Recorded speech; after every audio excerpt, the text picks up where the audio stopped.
चलिए सीधा शुरू करते हैं। आज हम धान की फसल को फंगस और बैक्टीरियल बीमारियों से बचाने के तरीके जानेंगे।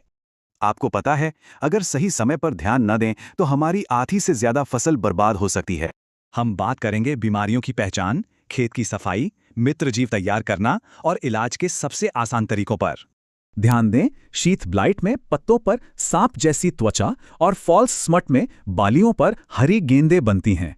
बैक्टीरियल ब्लाइट में पत्तियों के किनारे नारंगी पीले हो जाते हैं। इसका शुरुआती बचाव ही हमारी सबसे बड़ी जीत है। अगस्त की भारी बारिश और फूल आने से पहले का समय फसल के लिए सबसे नाजुक होता है। सतर्क रहें। रोज खेत में जाएं, पत्तियों और दानों की जांच करें और हां, नर्सरी में पानी सिर्फ 2.5 सेंटीमीटर ही रखें। फसल चक्र अपनाएं।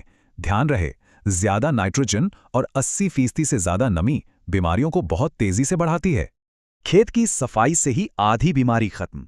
पुराने संक्रमित ठूंठ जला दें और सिंचाई की नालियां एकदम साफ रखें। हमारे रक्षक ट्राइकोडर्मा फंगस का दुश्मन है, जबकि स्यूडोमोनास फंगस और बैक्टीरिया दोनों का ही सफाया कर देता है। इन्हें घर पर बढ़ाना बड़ा आसान है। पानी में पुराना गुड़ और जैविक एजेंट मिलाएं और डंडे से रोज हिलाएं। झाग बताता है कि ये जीव जिंदा हैं। 4-5 दिन में ये घोल पूरी तरह तैयार हो जाएगा। अब सवाल है, इन्हें खेत में डालें कैसे?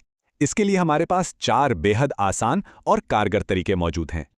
पहला, बीजों पर इसका लेप लगाएं, या फिर दूसरा तरीका, इसे खाद में मिलाकर 4 दिन के लिए छोड़ दें। तीसरा तरीका, रोपाई से पहले जड़ों को डुबोएं। या चौथा, ड्रम से इसे सीधे सिंचाई के पानी में बहा दें।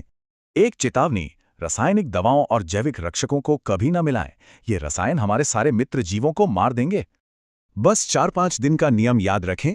जैविक उपचार के आसपास कोई भी रासायनिक दवा या खाद बिल्कुल न डालें। बीमारी बेकाबू होने पर ही हेक्साकोनाज़ोल या प्रोपिकोनाज़ोल जैसी रासायनिक दवाओं की बिल्कुल सही खुराक का इस्तेमाल करें।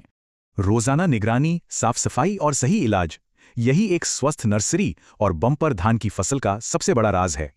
तो क्या इन आसान और असरदार तरीकों से आपके अगले धान की फसल अब तक की सबसे बेहतरीन फसल बनेगी?